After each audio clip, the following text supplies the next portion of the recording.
This is our idea. Our Gurudev, he often spoke like this. He would take something completely transcendental, existing on the highest plane, and try to show some connection between we sadhakas, we conditioned souls.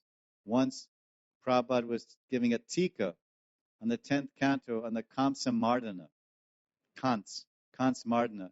In the very early chapters of 10th canto, Krishna is born in Kant's prison house in Mathura, Devaki Nandan, that is.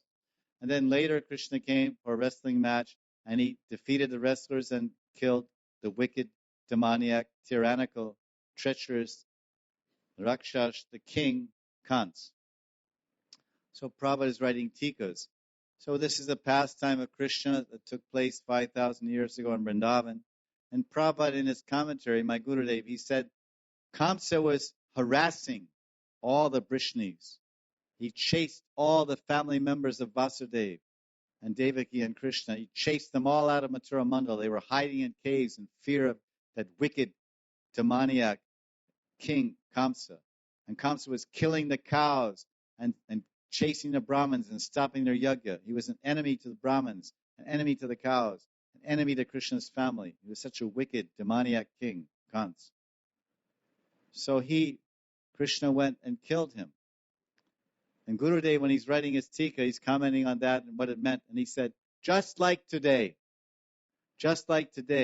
my disciples and the Krishna devotees, the worshippers of Krishna, like Vasudeva and Devaki 5,000 years ago, and like the Brishnis and his parivar 5,000 years ago, who worship God, and they worship cows and served cows and did yajna. And they were doing all this puja then.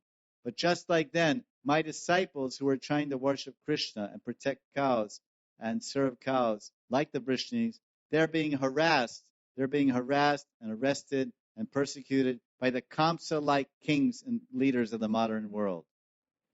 This is an example of taking the ancient Shastra and the ancient Lila and applying it to the modern context, even down to the level of the sadhakas. This is my Gurudev's expertise, to make the ancient alokic thing somewhat even relevant to the modern society.